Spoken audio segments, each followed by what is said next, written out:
Oh, I think we're already live. Okay. Hi, everybody. All right. I don't think, oh, I apologize for putting my hand over the camera like that. I don't think anybody has met Andrew. Andrew, say hello. Hi. This is the lovely and talented Andrew. He's, I forgot to comb my hair.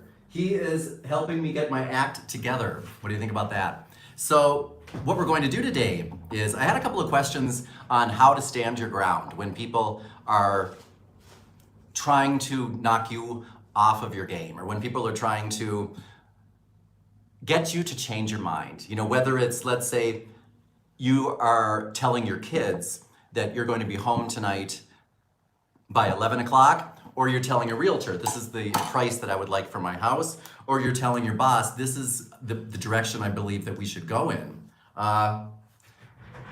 Buddy and Maggie will be joining us today. Where are Buddy and Maggie? Oh, Buddy and Maggie will be joining us today. Maggie's in heat. Maggie, Buddy! They're gonna come in and make an appearance. You know, Maggie has been a little bit, oh, there we go. Hi guys. Maggie has been a little bit nasty to the paparazzi lately because she's copped an attitude ever since her last video came out. So she's kind of aloof, and Buddy's the same old Buddy. So what we're going to do, as I mentioned, is, so everybody say hello to Buddy and Megs. Everybody say hello. Hi, Buddy and Megs. Buddy and Megs, hey there, hi.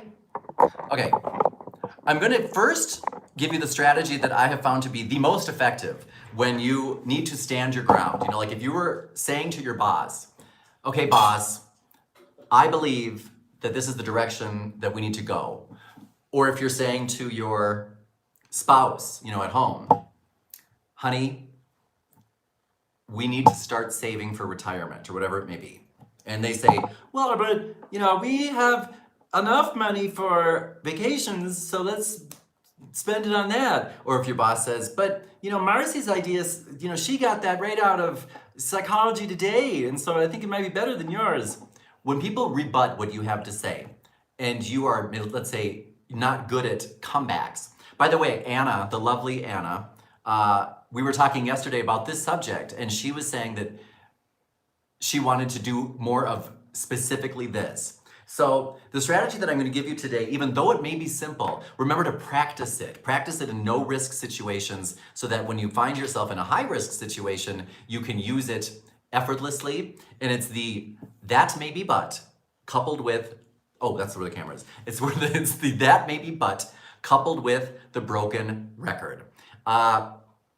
You might have noticed that some really savvy communicators, when they tell you something and you challenge it, when you have a, what do you call it, an objection, they're really good at responding to objections or overcoming objections. And those who are well-versed and successful in overcoming objections have practiced things like this. They might make it look easy. You know, like when the ice skaters make it look easy when they go and, you know, twirl around on the ice. It's because of practice. So what you want to practice is saying, that may be but. You can use that may be but as a duct tape tactic to respond to just about anything that somebody says to you if what they're doing is objecting to whatever it is that you're saying. For example, I'm going to give you an example of how we tie this all in now. I had a customer not too long ago in a live coaching session. And by the way, if you have not yet signed up for your live coaching session and would like one, or if you'd like some one-on-one time with me to get your question answered, you can feel free to sign up. I'll put a link below, and I still have some spots available if you'd like to do that.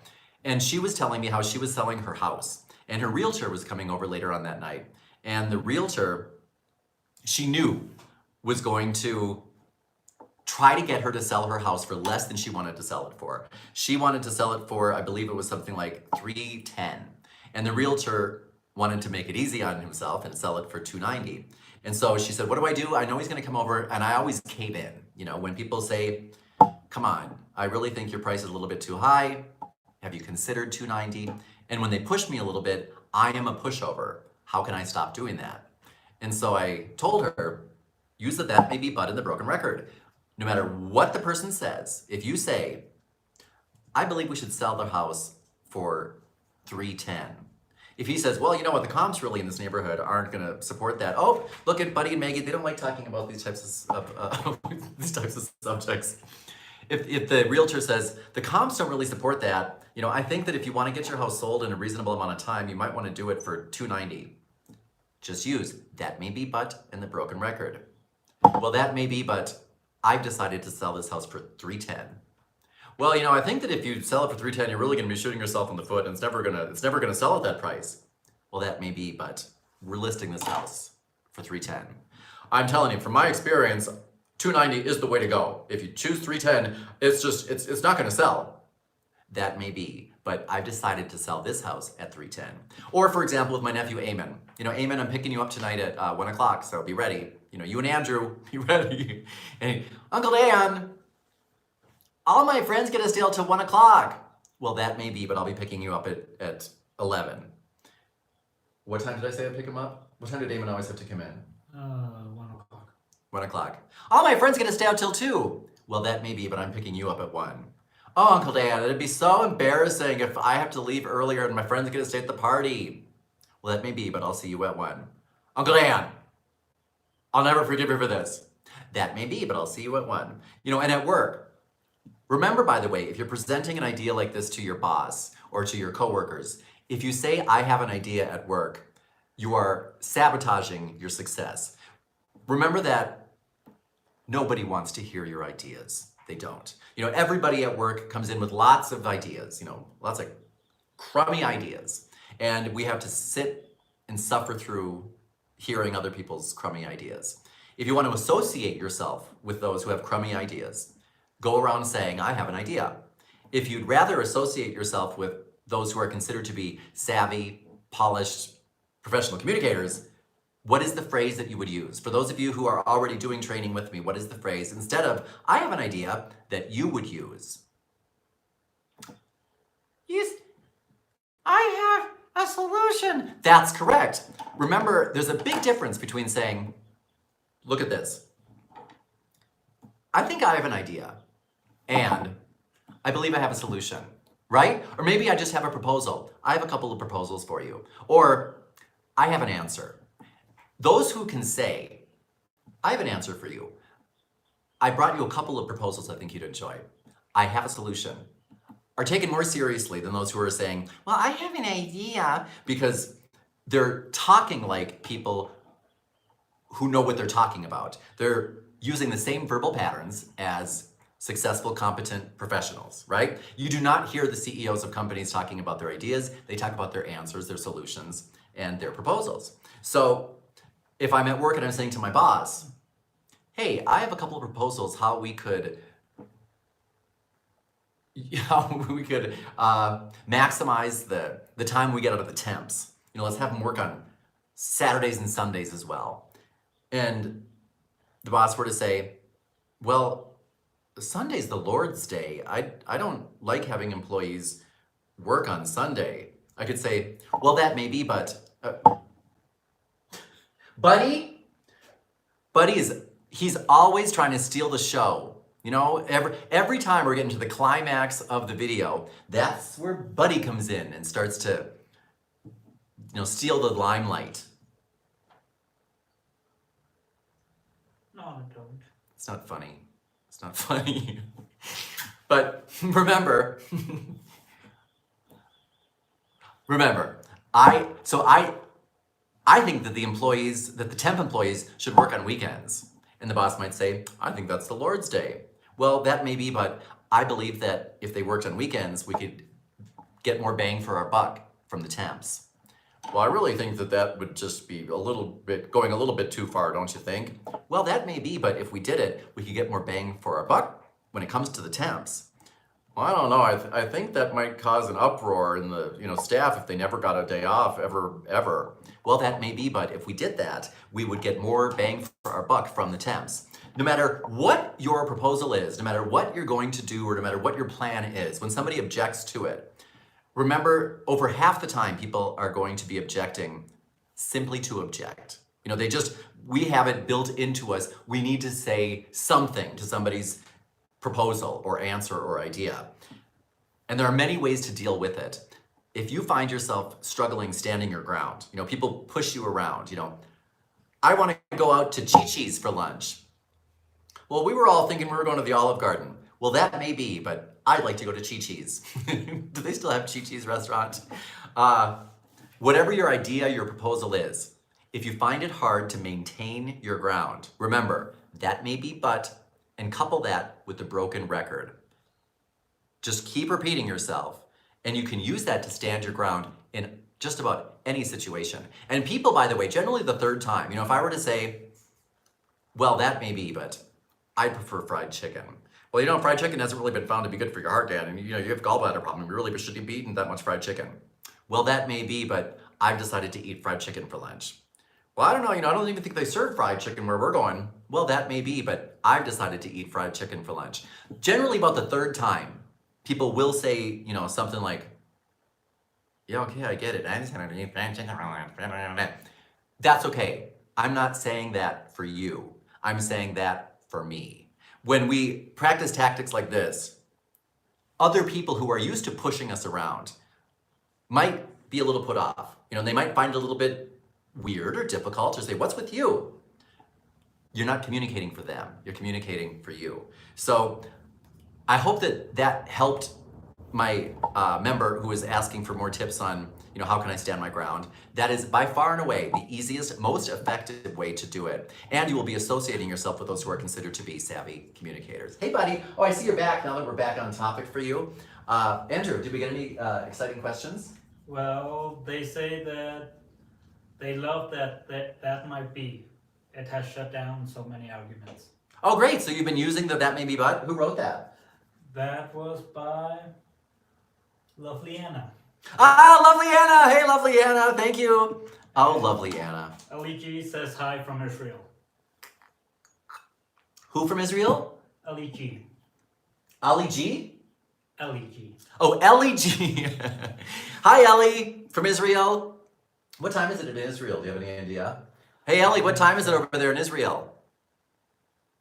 Now, Yep One Tip One has a question. Yes, yep, welcome to one. By the way, I apologize. If you have any questions, I am taking any questions. I thought I would just use this Thursday afternoon time to take some live questions, so go for it. How to motivate negative people at work. How to what? Motivate. How to motivate negative people at work. Well, okay, that's a whole training course in itself. In fact, I think there are many called how to motivate negative coworkers or how to motivate negative employees. In general, I'm going to give you a good starting point. Who wrote that? Yep One Tub One. Oh, Yep One Tub One. Okay. And they say it's 9 in Israel. Okay. Good night or good morning. Here's what I'm going to do with that question, because that's so general, how do you motivate negative employees? If you are working in a culture that is negative, that is toxic, if you are the manager or the boss and you have been given a toxic group of people, a negative group of people, and now that's your plot to deal with, I know that can be very frustrating. We do need to start at a very basic level.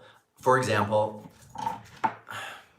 we need to start off deciding why we're there to begin with. Right now, if you're dealing with a bunch of negative employees, chances are, I'm shining like an apple, that the environment from the top down has been conducive to negative energy, right? I mean, you don't find just one group of negative people in the corner of Zappos. That doesn't happen, because Zappos is not, or Zappos, it is not a negative place to work. That would not be an environment conducive to a negative beehive. You know what I mean? So if you're working where you believe it is negative or you have negative employees, the only way to truly solve the problem is to start from the top. So if you are the top, so that you have an office or some organization and you are the boss, you do have to start the transformation process and participate with everybody to really cleanse this organization of its negative energy. And you know what I mean, if you're working in one of these organizations, it is an impossibility that, it's just Nancy Negaholic in the customer service department that's negative. It's going to be everyone's negative or nobody's negative. Because if it's just one person, it's like the law of, now I will get to the solution, but it's like the law, we really have to consider this. It's like the law of transference. If I'm eating carne and sujugo right now. Ooh, if you know what carne and sujugo is, Olga, we love Olga. Any object placed in any environment starts to reflect that environment and become like that environment, act like that environment, talk like that environment, and take on characteristics of its environment. Or the environment starts to take on characteristics of that object. If I place a spoon in a hot cup of coffee, the spoon is going to take on the temperature of the coffee and the coffee of the spoon. That's the law of transference. It's the law of the universe. So if I'm in a positive environment and I just have one negative person and they are placed in that environment, hey Olga, say hello Olga. It's okay, hi Olga. The environment will cure that negativity itself because that's the law. If, however, I'm a positive person and I'm placed into a negative environment, I have to decide, am I here to transform or am I here to conform? Because I'm either going to start becoming like my environment or I'm going to transform my environment.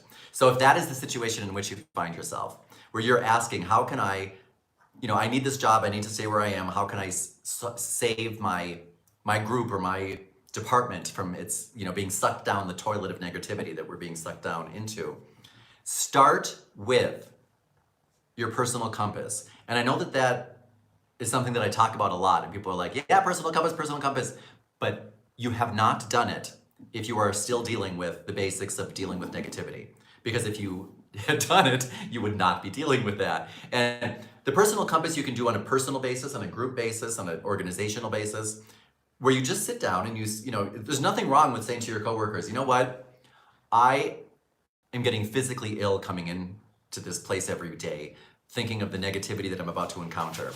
And we need to stop it. Or if you could help me at least stop it in my life, I would appreciate that and I would be able to work harder for you. So could you take a few minutes and help me combat and transform the negativity here in this department, in our life, whatever it may be?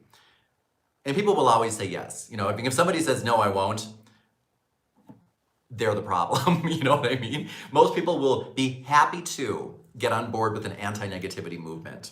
And the first thing you do in that type of a movement is decide why you're there, who you are, and what you want. So you would decide that on a personal basis, on a group basis, and all you'd have to do is write one sentence. I am blank. Like Andrew, if I were to ask you to finish the sentence, I am, how would you finish that sentence? Awesome. Close, but what is the characteristic that is something you want to develop, you think is important in every situation? When the world is going crazy and trying to get you to forget who you are, remind your future Andrew self, hey, wait a minute, Andrew, before you go crazy, I am what? Special. I am kind, I am patient, Okay. I am something like that. Give me one of those for you. I am kind. You already used that one. I am patient. I used that one too. Use another one. I used that one? I said kind and patient. Okay, I am lovely. Loving. I will say loving. Okay, so that's one. And what will happen is now, Andrew, in the moment between event and response, when Andrew's about to, choose between, am I going to become negative like these people, or am I going to be the loving Andrew that I told myself in a moment of sobriety and sanity that I was going to be? In that sliver in time between event and response, because he has decided, and he's going to write down, I am loving, the odds of him choosing love over choosing negativity will have increased. And that one step, just that one step. If you were to ask people who you work with in a negative environment, why are you here? I am, what do you want? Why are you here? Who are you? If you're just to ask them those questions, most people would be like, what? And if you're to, if they were a customer service agent, why are you here? Andrew, why are you here at Dan O'Connor Training? The money. No. I'm here to finish that sentence. I'm here to learn all I can about you. Andrew's he's just a super fan who wouldn't stop knocking on the door saying, please let me work for you for free. And I eventually was like, fine, come in. We have some extra filings for you to do. So that's what he's doing here. But Andrew the first word he said was, I'm here to what? To learn. Learn. Okay.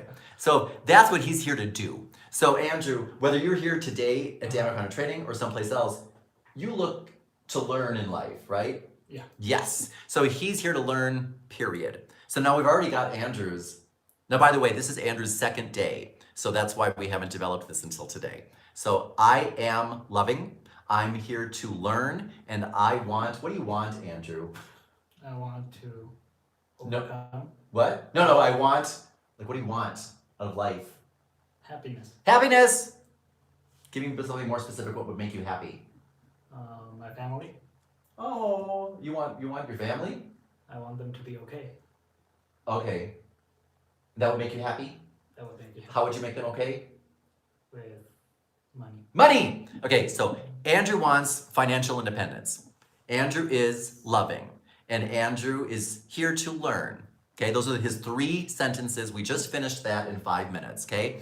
So the next time, Andrew, when things are going crazy, the world is trying to get you to forget who you are, Andrew now has a point of reference to stop and say, wait a minute, I'm loving, I'm here to learn, and I want to be financially independent. Is what I'm about to say or do going to bring me closer to that goal or farther away from that goal? Because most of the time we just react to situations, you know what I mean? First thing into the brain, first thing out of the mouth. But now Andrew has a point of reference so that when he's about to, treat somebody the way they're treating him. Because that's, we all know about the golden rule. The golden rule is to treat others how, Andrew? As you want to be treated. Right, that's the golden rule. Don't do that. That stinks. The platinum rule is to treat others how? I don't know the platinum rule. The way they want to be treated. So I don't want to treat you the way I want to be treated. I want to treat you the way you want to be treated. We'll get into that in the next lesson, because now Andrew has a point of reference during these moments where he's being treated in a way other than the way he'd like to be treated. Before he just reacts to that person and, oh yeah, you're difficult? Well, I can be more difficult. Or you're nasty? I can be more nasty. Because Andrew can be nasty. Mexican nasty. Mexican nasty? You don't want to get into that. But he rises above it. In fact, he doesn't rise above it. When Andrew is presented with a battle, what do, Andrew? I battle. No, he doesn't. No, I don't. He doesn't. He doesn't even rise above the battle, do you?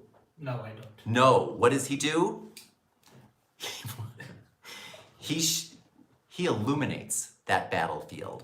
With his energy that he brings to that battle, him saying, wait a minute, I'm going to be loving, I'm here to learn something, and I want financial independence. That type of clarity in thought will illuminate the battle. And remember, when you change the way something is illuminated, it changes the perspective, it changes the way it looks. When you change the way you look at things, the things you look at change. And when you can bring that type of light and energy to any situation, the situation will change. And I know that that's a lot of talkity talk about one personal compass step. Have you taken the time to do it? All of our gentle communicators out there. If you do, you will notice such a huge difference in your life. Like with my mother, many times I want to say things to my mother that are not what a loving, patient, kind son would say. But I've taken the time to write things like that down. So the moment between event and response, I will be able to choose patience and kindness and love with my mother.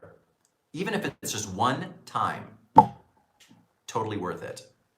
So take the time to do that. And once you have done that, that is the step one in starting the cleanse. Because, it's like The Purge. You know that movie, The Purge? When you're dealing with a negative environment, it's a lot like The Purge. Have you seen The Purge? Yes, I have. Good movie. Right? Yeah. Yeah, have you ever worked in a negative environment, like really toxic coworkers? Yeah. You want to do things like they do in The Purge. Yes. Yes. You do.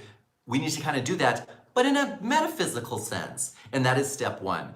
For more steps, if you actually would like on-site training, on-site coaching, or even live coaching this way, I'm offering live coaching sessions to businesses as well, that you can find out more information on danoconnor.training.com. But I'm going to move along to another question because I get too excited about that one question. Okay, so lovely Anna says, how do you overcome the fears of speaking to someone who is a bully, especially if they are a savvy communicator themselves? Thanks, Anna. Lovely and talented. Here's what I always tell people when they talk about overcoming the fear. Some of us, by nature, are more afraid than others when it comes to talking to people. Like my brother, he's very confident and comfortable talking to other people, bully or no bully. And he's been that way his whole life. Marty, when we went to high school, they had a holiday named after him. And it was called Marty Day. And people came dressed up like my brother, and everybody celebrated my brother. That was his high school experience. So I'm a year behind him and didn't really have the same type of experience. There was no holiday for Dan. So it's interesting that, I'm the one who ended up being in a public servant career where I'm speaking to people in public and bullies, on a day-to-day basis. The fear never goes away. My brother, for example, will never be afraid of talking to anybody ever. He's the guy who always picks up the phone and calls people. He can get up and give a presentation. We'll never be nervous. We'll never have that anxiety. I will have that anxiety whether it's a saint or a bully, a crowd of one or a crowd of 1,000. The reason I'm saying that is because despite the fact that you will always be nervous or always have that anxiety, when you have the right tools that this is how I do it, this is what I say, you will do it anyway, and you will have the confidence to overcome your fears every time. Like I was just telling Anna yesterday during our session, when I give I've been in public speaking for 20 years, and I don't know how many public seminars or, I don't know how many I've given, thousands. And before every single one, I have nightmares and I can't sleep well because I have a nightmare that people are gonna get up during my presentation and throw rotten tomatoes at me and call me a fraud and, be like, wow, fraud. Like, that in the Apple sound clips, there's one where the crowd is booing. I have the fear that crowd came to life and is leaving my seminar. And I have these visions right before I do a presentation, any presentation. I have these visions where I'm like, oh God, can't I pull the fire extinguisher and cause some type of emergency situation? If I were to call in and say I was a terrorist, maybe then I could cancel this event and I'd be free of this misery just for one day.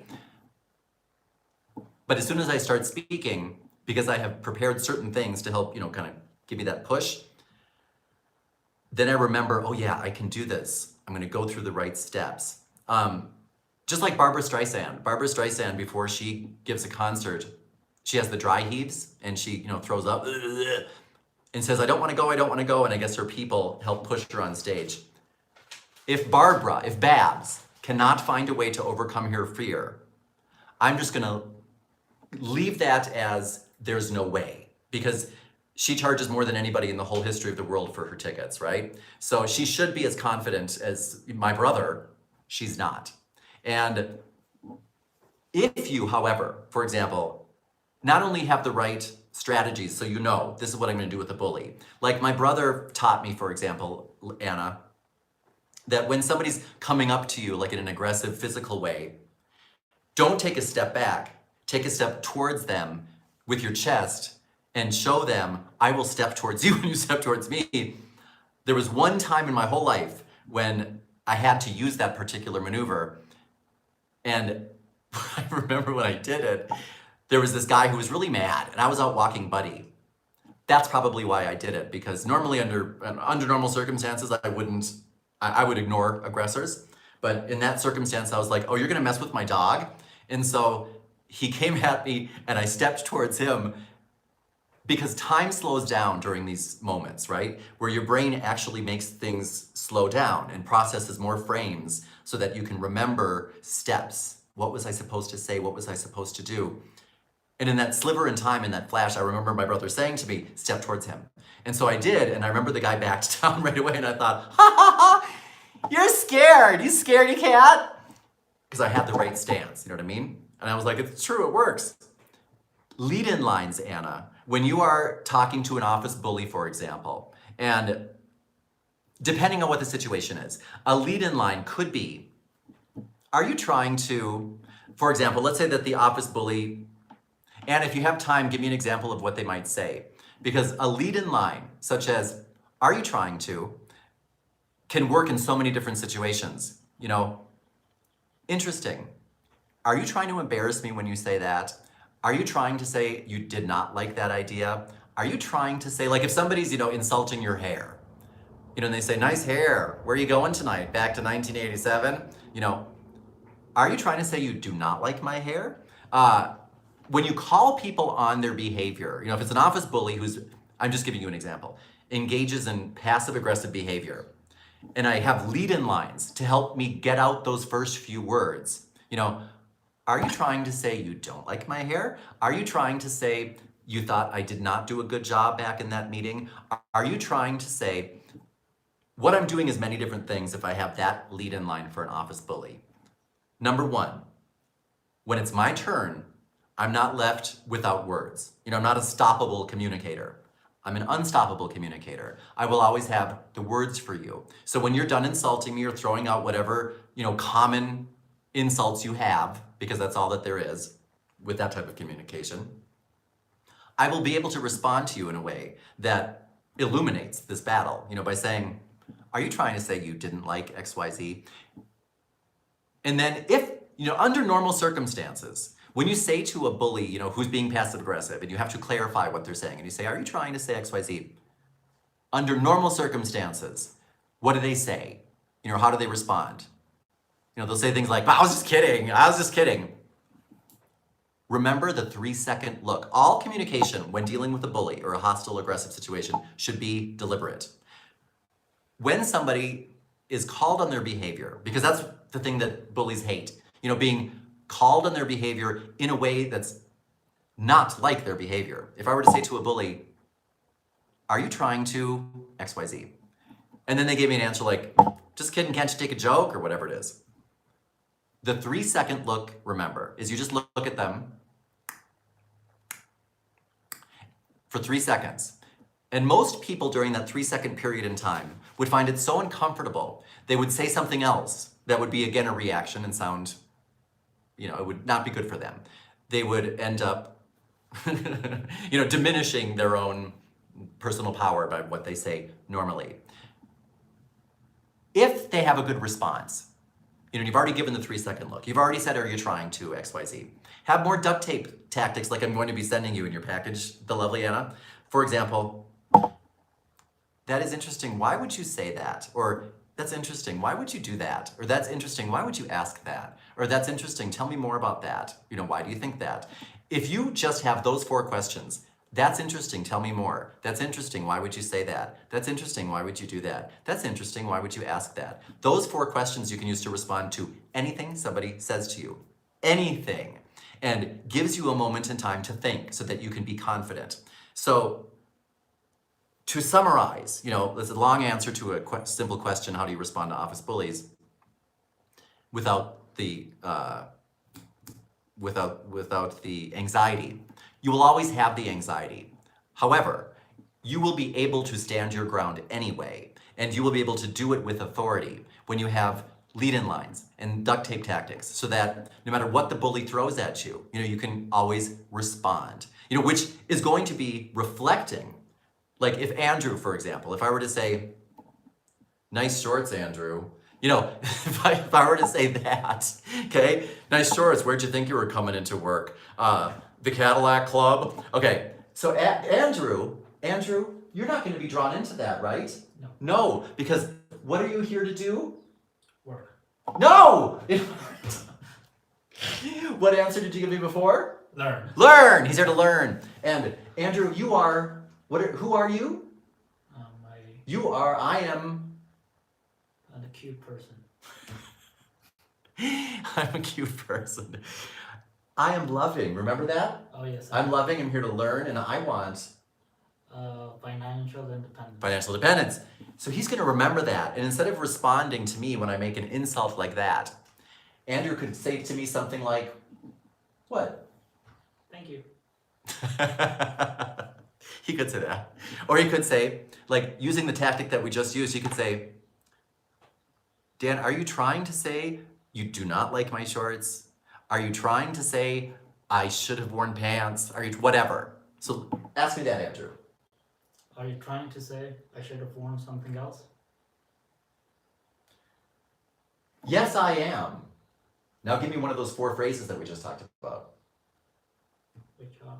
That's interesting. Why would you say that? That's interesting. Why would you say that? Okay, now Anna was telling me about how, some people that she knows always seem to have these responses.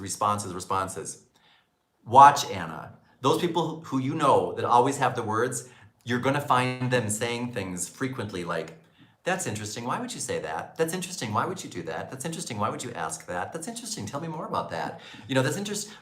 All they're going to be doing is recycling those phrases over and over again. And if you aren't already in the know, every situation is new and you think, oh, they're so good at responding.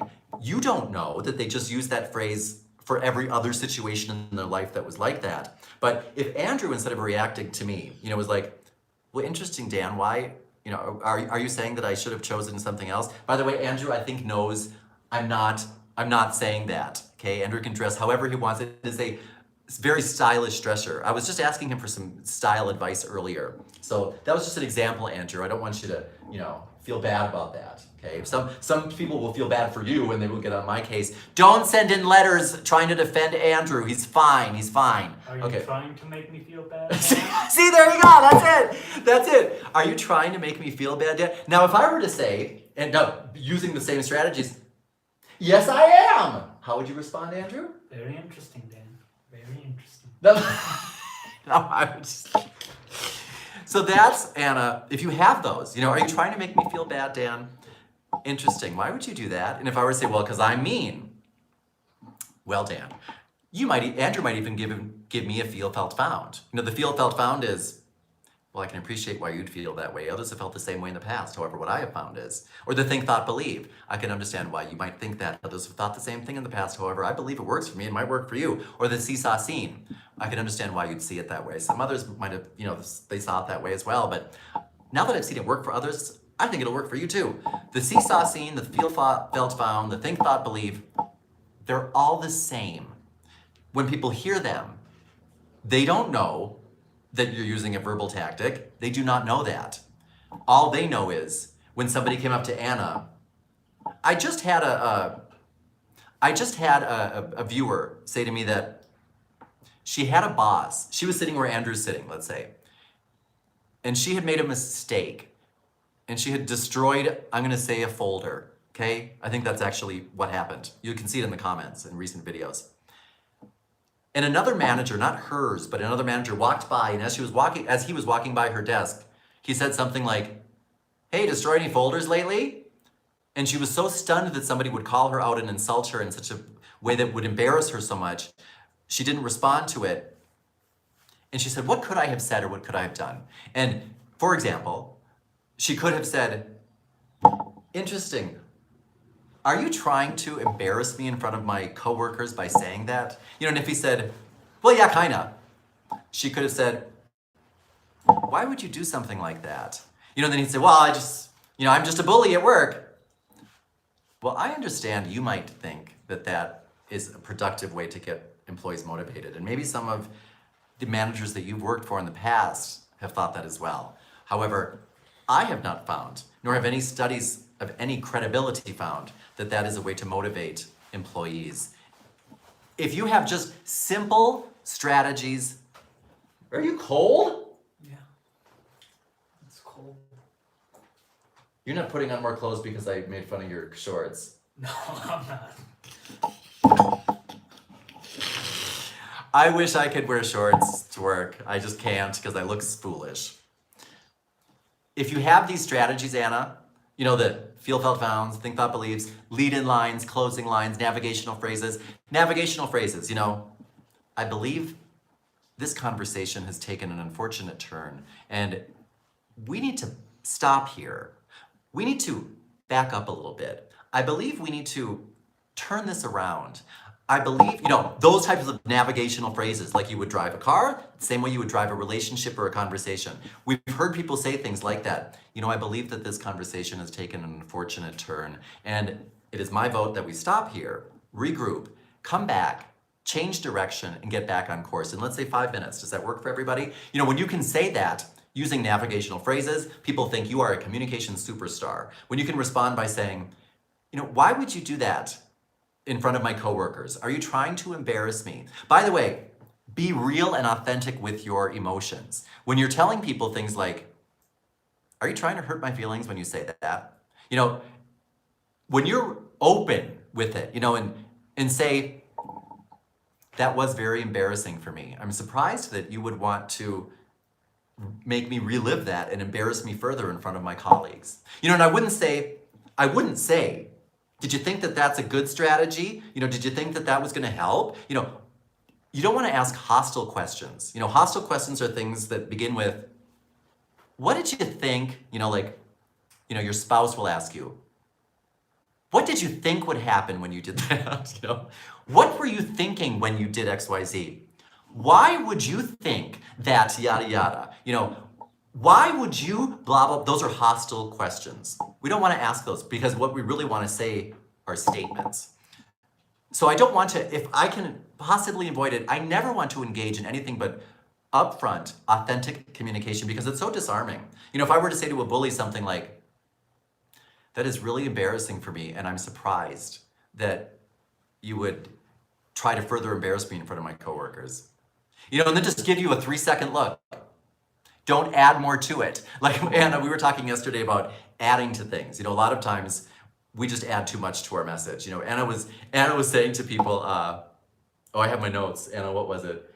Because you were saying to your a colleague, have you tried? I think, have you tried calling her? I believe that's it. Anna was saying something like somebody walked past Anna's desk and said, hey, you know, is Marsha available? And Anna was like, have you tried calling her on her phone? And that person took it like, have you tried calling her on her phone? You know, like, it was funny the way she said it. But instead of, for example, giving a direction like that, you know, or asking a hostile question, have you tried calling her on her phone? Which for Anna wasn't hostile because she was probably just asking, have you tried calling her on her phone? Because that's what I would do if I were in your situation. What she meant to say was something along the lines of, generally around this time, the phone is the best way to catch her. And I'm not giving you an instruction. I'm not asking you what could be perceived as a hostile question. I'm telling you the knowledge that I know that will make your life as easy as I can make it without being her secretary, you know, as you were afraid of being. But Anna, use lead-in lines, closing lines, tactical verbal patterns, 3-part messages. And when you start mastering just little bite-sized communication tactics, phrases, you know, get your danger phrase list and your power phrase list around as you have, you will always be nervous when standing up to a bully.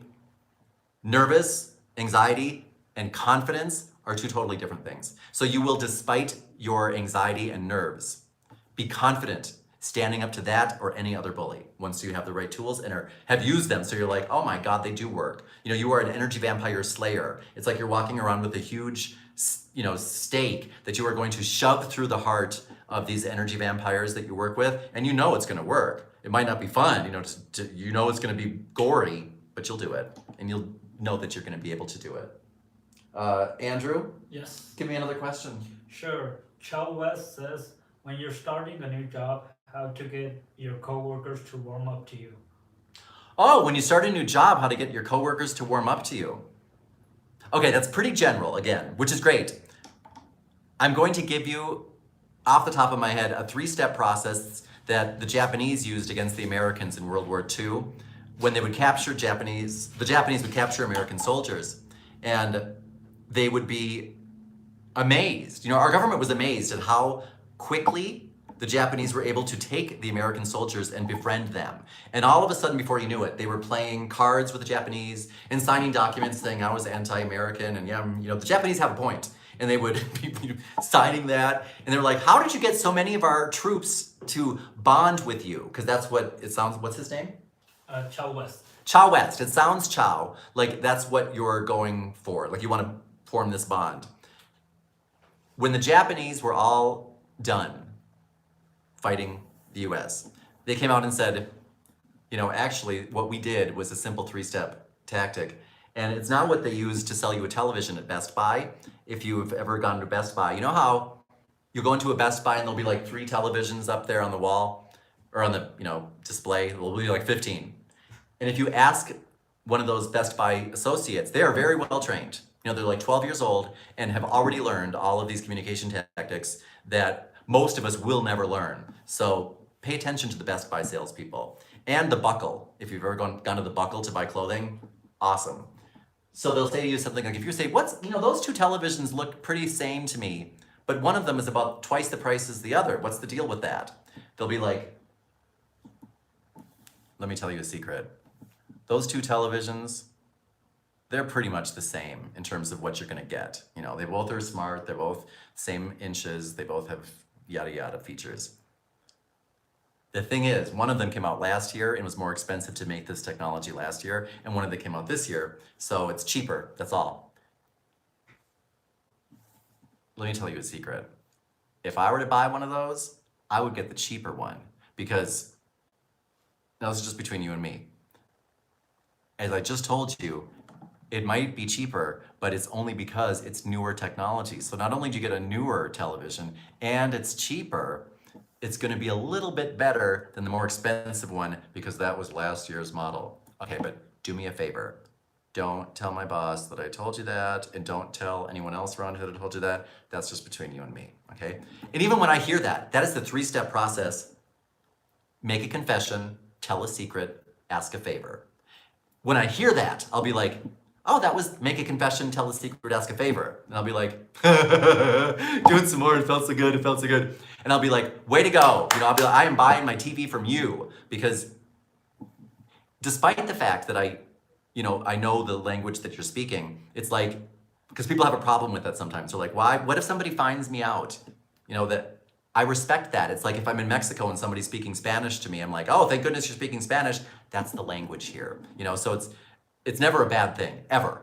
But I think to myself, I am now going to buy 2 televisions from you because you're doing that to me. I think you are, we are on the same wavelength. You're smart. And the way I would recommend using that at work, Ciao? Ciao. What? Ciao. Chell? Shelly, maybe? Shelly, I'm calling you Ciao Ciao. Okay, so Shelly is like this. You probably heard your boss say something like this to you. The boss thinks you're gonna quit. So they'll sit down and they'll say something like, hey, just come, I just wanted to visit with you for a second. Yeah, just, close the door behind you. They'll say things like, I'm gonna go to the end of the meeting. When I was, my phone's gonna die soon. When I was your age, working, at this company, because I've been here now for 25 years, I wanted to quit, and you should have seen the resignation letter I was gonna leave on my boss's desk. I was really gonna stick it to him. In fact, I have to confess, some of the language that I used in there, I had to go and confess at church so that I could, not go to hell like Andrew and I were talking about earlier, Yes. And I just want you to know that if you ever have a situation like that and you want to leave here, you can always come to me. In fact, do me a favor. If you ever want to leave here, even if you've already decided to leave, before you go, the coffee pot's always on, door's always open. Come on here and at least get it off your chest and tell me why you're leaving so that I'll know and you'll feel better about it. Okay? You know, they'll tell you a secret, make a confession, ask a favor. When you go to buy a car, people will tell you a secret, make a confession, ask a favor. So Shelley, now I know that seems simple. When you think about those with whom you share a bond, you have secrets that you have shared with them. When you think about those with whom you have a bond, you have confessed things to them. Secrets and confessions are different in the sense that a secret is something that I know and you don't. You know, like, I have a secret coupon code that you can use. That could be a secret. A confession is, I need to tell you something that I did that I don't feel good about, but I'm going to tell you about it because that's what we do, you and me. You know, that's how we bond. And then a favor is, remember, we do not bond with people. If I were to go around doing favors for Andrew, he would not like me anymore for that. In fact, people tend to dislike us when we do them favors and go around, worshiping them. They dislike us more.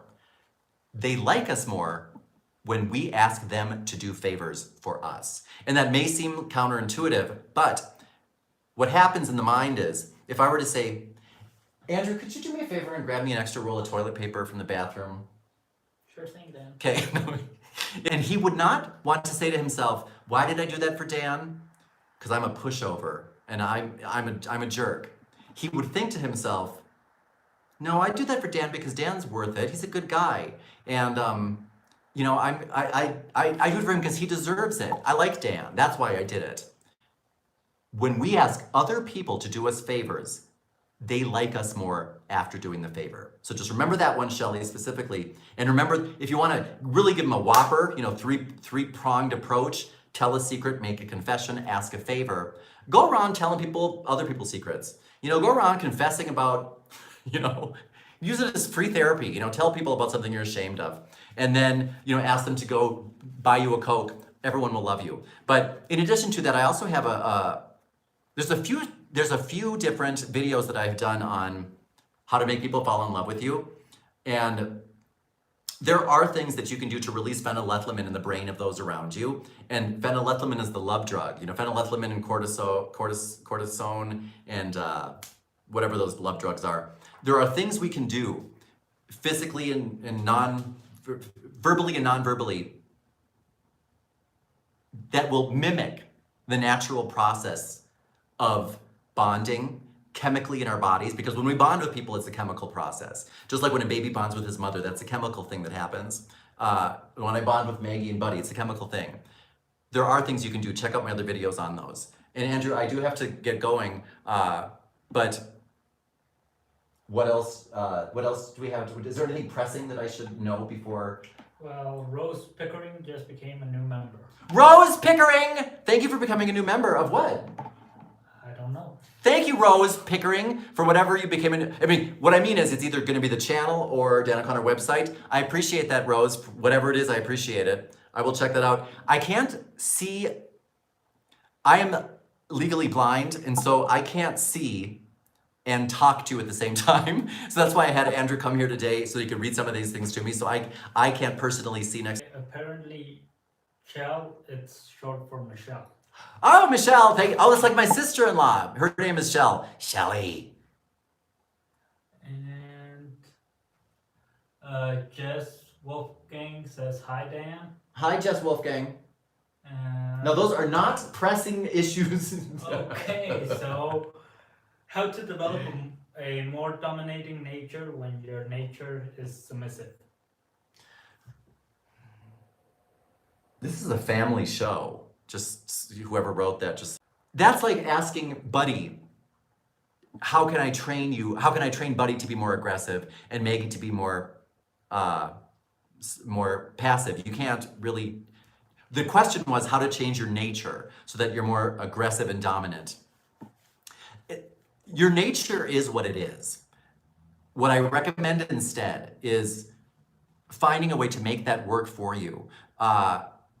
When you think about the situations in which that takes, when you think about the situation in which those, the dominant and submissive apply,